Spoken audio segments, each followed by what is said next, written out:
السلام علیکم ورحمۃ اللہ وبرکاتہ۔ ناظرین و سامعین، یوٹیوب چینل نور ہدایت 360 پر خوش آمدید۔ اس چینل پر تاریخی اسلامی پسندیدہ واقعات اور دلچسپ اور سبق آموز قصے پیش کیے جاتے ہیں۔ اگر آپ چاہتے ہیں کہ اس طرح کے دلچسپ قصے آپ کو سننے ملیں تو چینل کو ضرور سبسکرائب کریں اور گھنٹی کے بٹن پر کلک کریں۔ السلام علیکم ورحمۃ اللہ وبرکاتہ۔ الحمد للہ رب العالمین والصلاة والسلام علی سید الانبیاء والمرسلین سید الاولین والآخرین وحبیب رب العالمین امام المتقین خاتم النبیین رحمۃ للعالمین شفیع المذنبین سیدنا و مولانا و شفیعنا و حبیبنا محمد بن عبد اللہ الامین وعلی آلہ وصحبہ اجمعین ومن تبعهم بإحسان إلى يوم الدين واحشرنا في زمرتهم أجمعين آمین یا رب العالمین۔ سامعین محترم، آج کی اس مجلس میں ہم آپ کے سامنے پہلے قرآن کریم کے پہلے پارے سے چند واقعات آپ کے سامنے پیش کرنا چاہتے ہیں۔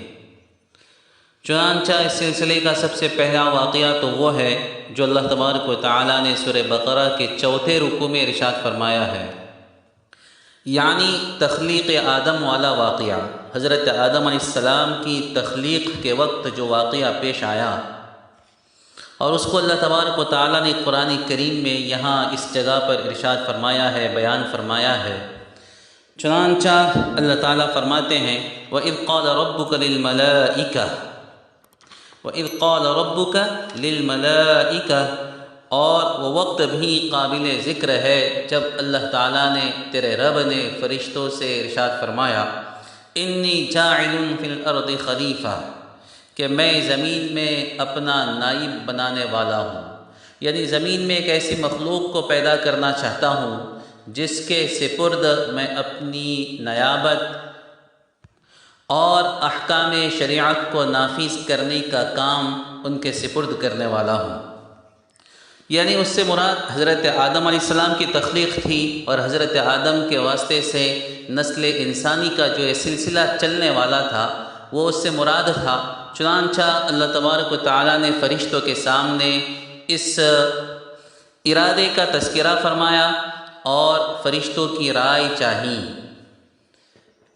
اب یہاں پر ایک بات قابل ذکر یہ ہے کہ جب انسان کسی سے کوئی رائے مانگتا ہے، مشورہ مانگتا ہے، تو اس کے مشورہ مانگنے کا مقصد دراصل یہ ہوتا ہے کہ مجھ پر فلاں معاملہ واضح نہیں ہو رہا ہے، تم رائے دے دو، تمہاری کیا رائے ہے، تمہارا کیا مشورہ ہے۔ جبکہ اللہ تبارک و تعالیٰ ان ساری چیزوں سے پاک ہے، وہ تو خالق کائنات ہے، مالک کل جہاں ہے، ساری مخلوق اس کے ساتھ تابع ہے، اور ارادہ کن سے پوری دنیا وجود میں آتی ہے اور آئی ہے۔ وہ تو کسی مشورے کا محتاج اور کسی کے مشورے کا تابع نہیں ہے۔ تو یہاں پر مشورے کا اصل مقصد یہ نہیں تھا کہ فرشتے اپنی رائے پیش کرے اور پھر اس کی روشنی میں اللہ تبارک و تعالیٰ اپنے ارادے پر عمل کرے، نعوذ باللہ، یہ مقصد ہو ہی نہیں سکتا۔ تو پھر کیا بات تھی؟ دراصل فرشتوں کا یہ امتحان تھا۔ چنانچہ روایتوں سے پتہ چلتا ہے کہ فرشتوں نے اس سوال کے جواب میں اس مخلوق کی تفصیل چاہی کہ مخلوق کیسے ہوگی، کیا ہوگی۔ اللہ تبارک و تعالیٰ نے اس مخلوق کی کچھ تفصیل ان کے سامنے ذکر کر دی، یعنی انسان کی۔ اس پر فرشتوں نے عرض کیا، اے باری تعالیٰ، قالوا اتجعل فیہا من یفسد فیہا ویسفک الدماء، کیا آپ ایسی مخلوق پیدا کرنا چاہتے ہیں جو زمین میں فساد پھیلائے اور خون خرابہ کرے؟ فرشتوں نے کیسے کہا؟ یا تو اس لیے کہ اللہ تبارک و تعالیٰ نے ان کے سامنے کچھ تفصیل ذکر کی تھی نسل انسانی کی، یا پھر انسان سے پہلے اس دنیا میں جنات بستے تھے اور ان کی یہ عادتیں، یہ حرکتیں فرشتوں کی نظروں میں تھی، لہٰذا فرشتوں نے اس پر عرض کیا۔ رہی بات تسبیح کی، تحمید کی، اللہ تیرے عبادت کی، تو اس کے واسطے تو ہم موجود ہیں۔ فرشتوں نے عرض کیا، اللہ تبارک و تعالیٰ نے جواب میں ارشاد فرمایا قال انی اعلم ما لا تعلمون، میں وہ باتیں جانتا ہوں جو تم نہیں جانتے۔ چنانچہ اللہ تبارک و تعالیٰ نے حضرت آدم علیہ السلام کو پیدا فرما کر اللہ نے ان کو تمام اشیاء کا علم دے دیا، یعنی کائنات میں جتنی چیزیں ہیں، اس کائنات کی ہر چیز کا اس کی پوری تفصیل کے ساتھ میں اللہ تبارک و تعالیٰ نے حضرت آدم کو علم دی، یہ اس کا نام ہے، یہ اس کی خاصیت ہے، یہ نافع ہے یا مضر ہے، وغیرہ وغیرہ، ہر چیز کی پوری تفصیل اللہ تبارک و تعالیٰ نے حضرت آدم علیہ السلام کو سکھلا دی، بتلا دی۔ پھر وہ ساری اشیاء اللہ تبارک و تعالیٰ نے بطور امتحان کے فرشتوں کے سامنے پیش کی اور فرمایا کہ چلو ان چیزوں کے نام بتلا دو۔ فقال انبئونی باسماء هؤلاء ان کنتم صادقین قالوا سبحانک لا علم لنا الا ما علمتنا۔ ظاہر بات ہے فرشتوں کو تو علم نہیں تھا، فوراً اپنے عاجزی کا اظہار کیا، اپنی کمزوری کا اظہار کیا اور عرض کیا، اے باری تعالیٰ سبحانک، تو پاک ہے، لا علم لنا الا ما علمتنا، ہمیں تو بس اتنا ہی علم ہے جتنا تو نے ہمیں سکھلایا، انک انت العلیم الحکیم، یقیناً سب سے بڑے علم والا اور حکمت والا تو تو ہی ہے۔ پھر اللہ تبارک و تعالیٰ نے حضرت آدم سے ارشاد فرمایا کہ آدم، ان چیزوں کے نام، ان کی خاصیتیں اور ان کی ساری تفصیل فرشتوں پر پیش کرو۔ قال یا آدم انبئهم باسمائهم، حضرت آدم نے پیش کر دی۔ فلما انبأهم باسمائهم قال الم اقل لكم، جب حضرت آدم نے ساری تفصیل پیش کر دی تو اللہ نے فرمایا فرشتوں سے کہ دیکھا میں نے نہیں کہا تھا تم سے، انی اعلم غیب السماوات والارض واعلم ما تبدون وما کنتم تکتمون، کہ میں زمین اور آسمان کی چھپی ہوئی باتوں کو بھی جانتا ہوں اور میں ان چیزوں کو بھی جانتا ہوں جن کو تم ظاہر کرتے ہو اور ان باتوں کو بھی جانتا ہوں جن کو تم چھپاتے ہو۔ مطلب کائنات کی ہر چیز، کائنات کی ہر چیز میرے علم میں ہے، کیا کرنا، کب کرنا، کتنا کرنا، کیسے کرنا، اور فرشت آدم کی تخلیق میں کیا مقصد اور کیا حکمتیں، یہ سارے میرے احاطے علمی میں ہے۔ چنانچہ پھر اللہ تبارک و تعالیٰ نے تمام فرشتوں کو حکم دیا کہ آدم کے سامنے سجدہ کریں۔ یہ سجدہ یاد رکھیے سجدہ عبادت نہیں تھا، سجدہ تعظیمی تھا، اور سجدہ تعظیمی پہلی امتوں میں جائز تھا، پہلی شریعتوں میں جائز تھا۔ امت محمدیہ میں، اس امت میں اور امت محمدیہ میں جس طرح سے سجدہ عبادت منع ہے، اسی طرح سے سجدہ تعظیمی بھی حرام ہے۔ اللہ کے سامنے کسی کے سوا سر کو جھکانے کی اجازت نہیں ہے، نہ درخت کے سامنے، نہ پتھر کے سامنے، نہ درگاہ پر اور نہ کسی مزار پر اور نہ کسی اور جگہ پر۔ اس سر کو اگر جھکانا ہے تو ایک اللہ کے سامنے، اس سر کی بڑی قیمت ہے، اللہ کے سوا یہ کسی کے سامنے نہیں جھکے گا، اور جو اللہ کے سامنے اپنے سر کو جھکاتا ہے اللہ اس کو در کی ٹھوکریں کھانے سے محفوظ رکھتا ہے۔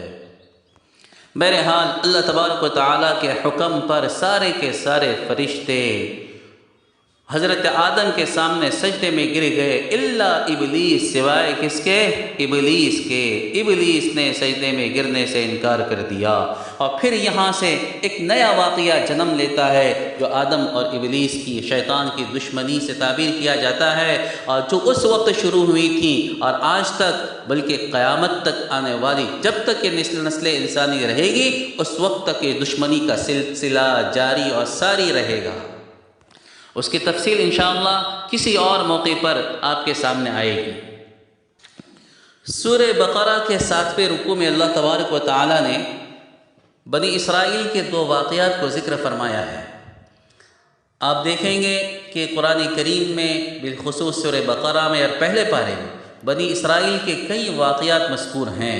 حضرت موسیٰ علیہ السلام کی قوم جس کو بنی اسرائیل سے تعبیر کیا جاتا ہے، حضرت موسیٰ کے بعد اور بھی ان کے اندر سینکڑوں نبی آئے، تو یہ قوم تھی، اللہ تبارک و تعالیٰ کا اس کے ساتھ عجیب معاملہ تھا، عجیب ان کا انعام بھی ہوتا تھا، اکرام بھی ہوتا تھا، اور عجیب و غریب ان پر سخت سزائیں بھی آتی تھی۔ بہرحال ایک جرم کی پاداش میں سزا کے طور پر ان کو ایک وادی میں مقید کر دیا گیا تھا۔ مقید کرنے کا مطلب یہ نہیں تھا کہ اطراف میں کوئی باڑ بنا دی گئی تھی کہ یہاں سے نکلنا نہیں، بلکہ ایک بڑی وادی تھی، اس کے اندر یہ پھنس گئے تھے، جب بھی نکلنا چاہتے رستہ انہیں ملتا ہی نہیں تھا۔ ایک عرصے تک تقریباً 40 سال تک اس وادی کے اندر یہ مقید رہے، لیکن اس سزا میں بھی اللہ تبارک و تعالیٰ نے ان کا عجیب و غریب اکرام کیا ہے، ان پر عجیب و غریب نعمتیں نازل فرمائی ہیں۔ چنانچہ جب انہیں پیاس کی تکلیف محسوس ہوئی اور پیاس لگی تو حضرت موسیٰ علیہ السلام کے پاس پہنچے اور دعا کی، درخواست کی۔ حضرت موسیٰ علیہ السلام نے اللہ پاک سے دعا کی، اللہ نے فرمایا موسیٰ اپنی لاٹھی کو، اپنے عصا کو پتھر پر مارو، چنانچہ حضرت موسیٰ علیہ السلام نے اپنے عصا کو پتھر پر مارا، اس پتھر سے 12 چشمے پھوٹ پڑے۔ کتنے؟ 12۔ اس لیے کہ بنی اسرائیل کے 12 خاندان تھے، ہر خاندان اور ہر قبیلے کے لیے الگ الگ چشمہ ہوا کرتا تھا۔ اللہ نے ارشاد فرمایا کھاؤ پیو لیکن شرارتیں مت کرو، فساد مت پھیلاؤ۔ تو یہ تو ہو گیا پانی پینے کے لیے۔ کھانے کے لیے کیا تھا؟ کھانے کے لیے آسمان سے من و سلوہ اترتا تھا، کھانے کے لیے آسمان سے من و سلوہ اترتا تھا۔ ایک عجیب و غریب قسم کا جنتی میوہ تھا، جسے ایک گوند قسم کی چیز ہوتی تھی، جسے یہ لوگ کھاتے تھے اور اپنے برتنوں میں جمع کرتے تھے۔ اور بٹیر کی قسم کا کوئی پرندہ ہوتا تھا جو بہت آسانی کے ساتھ ان کے ہاتھ آیا کرتا تھا، گویا کہ آسمانی دسترخوان ان کے لیے آیا کرتا تھا اور آسمان سے نعمتیں ان کے لیے اترا کرتی تھیں۔ پینے کے لیے اللہ نے اس طرح سے پانی کا انتظام فرمایا اور کھانے کے لیے من و سلوہ کو اتارا۔ لیکن اللہ تبارک و تعالیٰ نے یہاں پر وہ واقعہ بھی ذکر کیا کہ چند دنوں کے بعد، یہ عجیب قوم تھی، چند دنوں کے بعد یہ اس آسمانی اور جنتی کھانے سے بھی اکتا گئیں اور حضرت موسیٰ کی خدمت میں آ کے عرض کیا وَإِذْ قُلْتُمْ يَا مُوسَىٰ لَن نَّصْبِرَ عَلَىٰ طَعَامٍ وَاحِدٍ، اے موسیٰ ہم تو روزانہ ایک ہی قسم کا کھانا کھا کھا کر اکتا گئے، فَادْعُ لَنَا رَبَّكَ يُخْرِجْ لَنَا مِمَّا تُنبِتُ الْأَرْضُ مِن بَقْلِهَا وَقِثَّائِهَا وَفُومِهَا وَعَدَسِهَا وَبَصَلِهَا، آپ اپنے رب سے درخواست کیجئے کہ وہ ہمارے لیے زمین کے نباتات اگائے، سبزیاں، ترکاریاں، ککڑیاں اور گیہوں اور مسور اور پیاز وغیرہ وغیرہ۔ حضرت موسیٰ نے انہیں سمجھایا اللہ کے بندو، اعلیٰ چیز کو چھوڑ کر، اچھی چیز کو چھوڑ کر یہ ادنا چیزیں اور دنیا کی چیزیں تم خریدنا چاہتے ہو، آسمان کی غذا کو چھوڑ کر زمین کی غذا چاہتے ہو۔ بہرحال اگر نہیں مانتے تو ٹھیک ہے، کسی شہر میں چلے جاؤ، وہاں جا کر تمہیں یہ چیزیں میسر ہو جائیں گی اور یہ چیزیں تمہیں مل جائیں گی۔ تو بہرحال اس طرح سے یہ آسمانی غذا کا سلسلہ رک گیا اور یہ زمین کی غذاؤں پر اور نباتات پر آ گئے، اور اس کے بعد سے یہ سلسلہ آج تک چلا آ رہا ہے۔ پھر اللہ تبارک و تعالیٰ فرماتے ہیں وَضُرِبَتْ عَلَيْهِمُ الذِّلَّةُ وَالْمَسْكَنَةُ وَبَاءُوا بِغَضَبٍ مِّنَ اللَّهِ، یہ اور اسی طرح کی ان کی گستاخیوں کی وجہ سے، ایک عرصے تک اس طرح کی گستاخیاں کرنے کی وجہ سے اللہ نے ان پر ذلت اور مسکنت اور محتاجی کو مسلط کر دیا، اللہ کے غضب کے مستحق ہو گئے۔ ذَلِكَ بِأَنَّهُمْ كَانُوا يَكْفُرُونَ بِآيَاتِ اللَّهِ، اس لیے کہ یہ اللہ کے آیتوں کا اور نشانیوں کا انکار کرتے تھے، وَيَقْتُلُونَ النَّبِيِّينَ بِغَيْرِ الْحَقِّ، اور ناحق نبیوں کو قتل کرتے تھے، ذَلِكَ بِمَا عَصَوْا وَكَانُوا يَعْتَدُونَ، اور یہ اس وجہ سے کہ وہ نافرمان تھے اور حد تجاوزی کیا کرتے تھے۔ اللہ تبارک و تعالی ہم سب کو سمجھ کی اور عمل کی توفیق عطا فرمائے، اور بنی اسرائیل کی طرح گستاخیاں کرنے سے ہم سب کی حفاظت فرمائے، ہم سب کو اپنے دامن رحمت میں چھپانے کے فیصلے فرمائے۔ وآخر دعوانا الحمد للہ رب العالمین۔